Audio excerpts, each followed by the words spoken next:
Water and fire. What happens when these two forces meet with over 100 people out in the middle of a Great Lake, frozen almost 1.5 miles from shore? The story of Lake Michigan crib disaster to this day remains one of Chicago's greatest unsolved mysteries. Welcome to Shrouded Disaster. Today we'll be discussing the 1909 Lake Michigan crib disaster.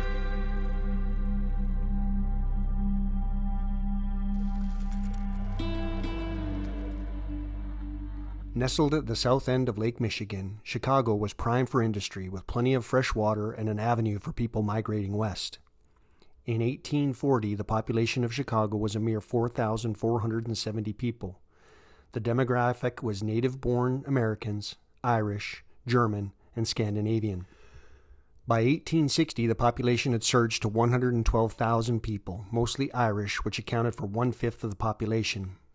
The industrialization of Chicago flourished, bringing manufacturing, meatpacking, and milling. During the American Civil War, Chicago manufactured military supplies including leather goods, steel rail, and food processing.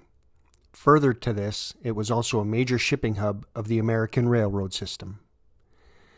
The infrastructure of Chicago was not equipped to handle the influx of people searching for a prosperous future. Primarily sewage, animal carcasses from the slaughterhouses, and other industrial waste was poorly disposed of or dumped directly into the Chicago River. Heavy rain was also responsible for washing filth into the river and the lake.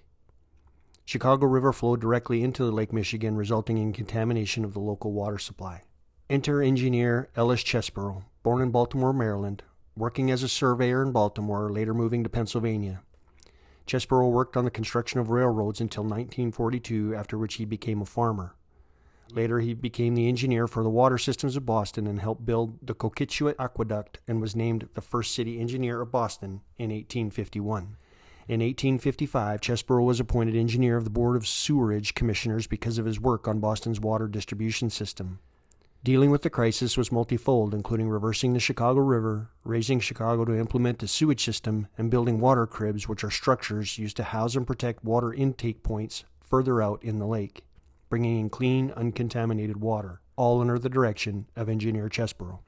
The first crib consisted of two crews, one working from the shore digging 200 feet below the lake bottom, and a second crew building the water intake crib 2 miles out. Each of the crews worked 24 hours a day and 6 days a week, digging. Remember, being 1864, this was all done by hand using picks, shovels, and mules. By 1867, the first crib structure was complete, and thousands of gallons of fresh water flowed into Chicago Tower on Michigan Avenue. Additional cribs were set to be completed, which brings us to that fateful day on January 20th, 1909. A temporary crib structure was approximately 1.5 miles offshore near 71st Street on the lake. This structure was designed to house 90 men at any given time, which were stretched over 3 24-hour shifts, 6 days a week. It contained a living quarter with a kitchen, a working floor where tools, equipment, and explosives were stored, and a lower level descending approximately 153 feet to the tunnel. At approximately 8 a.m., a fire erupted inside the structure. Varying accounts depict the fire may have been preceded by an explosion. Others say it was smoking in the sleeping quarters, or perhaps carelessness around the dynamite. At this time, the structure was filled with men. 1/3 were sleeping, another 1/3 were settling in, while the last 1/3 were having breakfast, ready to head into the tunnel.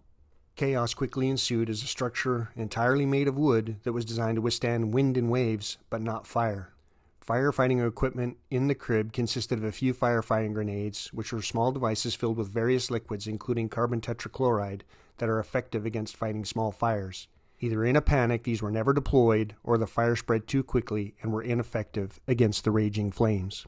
Men began jumping into the frozen water, trying to escape the flames, landing on floating ice blocks or directly into the water. Others tried the aerial tram that connected to the mainland. However, heat had weakened the cables, rendering it useless. Pushing, shoving, and trampling ensued as men tried to fit out windows barely big enough for one person to squeeze through, taking their chances in the freezing water rather than facing sure death in the flames. At the nearby 68th Street crib, a tugboat was stationed, and the captain, Edward Johnson, in hearing an explosion and seeing the flames, leaped into action.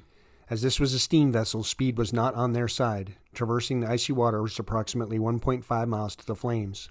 At about 100 yards away, they noticed bodies in the water, half-clad and naked men as they had been asleep in their bunks at the time of the fire.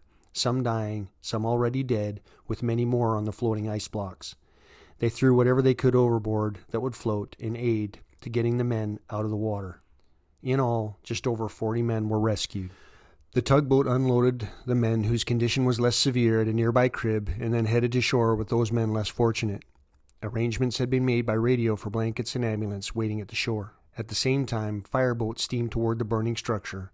By the time they reached the crib, there wasn't much left to save. Stories of heroism abound, with acts such as a diver descending into the tunnel, clearing falling debris to rescue trapped personnel, resulting in the recovery of 2 persons, 1 deceased and 1 clinging to life.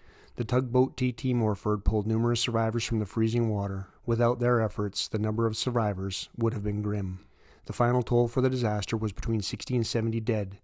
Numbers vary, however, actual numbers could not be tallied due to bodies slipping under the water. 47 were ultimately rescued, which begs a question. Remember at the beginning, the crib was designed with a capacity of 90, and the official number from the construction company George W. Jackson being at 79 on the crib at the time of the fire? How can over 100 men be accounted for? This is likely due to the use of day labor, which was often unreported workers. These were typically migrants that spoke little English. The aftermath was somber, with 2 large funerals taking place. Ultimately, the George W. Jackson Construction Company paid for 1 mass grave where 47 bodies were buried.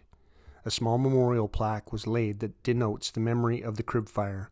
However, the total bodies buried says 45 and not 47. This could be related to the condition of most of the bodies, as they were dismembered. There was an investigation called into the cause of the fire by the Assistant Chief Schutler and subsequently carried out by Coroner Peter Hoffman. Theories ran rampant, including a janitor spread gasoline into the cracks to ward off a bedbug infestation, which could have been ignited. Another was a worker smoking in the sleeping quarters, as well as an employee dropping a lighted candle in the magazine room where the dynamite was stored. The investigation concluded that the fire started without an explosion because the fire did not detonate the explosives, even though this contradicts what the boat captain recorded when responding to the fire, as well as the condition of a lot of the bodies. Other findings noted that the men on the crib were not properly trained how emergency incidents such as fire, nor were there any life rafts or boats anywhere near the crib. Further, only about 15 life vests were present for the reported 87 men. In the end, George W. Jackson Company and the City of Chicago were exonerated from any wrongdoing, as the cause of the fire could not be established. From this point, the families of those who died in the fire and the aftermath would not find justice. Several first-hand accounts detailed events and shortcomings, as well as basic math showing the amount of people on that crib far exceeded the design limits, yet none of this swayed the coroner's jury into coming into the right conclusion. I will let you draw conclusions on this one. The fire was dubbed South Chicago's greatest tragedy, and the largest public burial in the history of Chicago for victims, yet no definitive finding could be made. Was it a cover-up of corruption? I doubt we'll ever know. Simply tragic. For those that have made it this far, thank you. Please consider subscribing and turning on notifications for more stories that shape the way we work and live.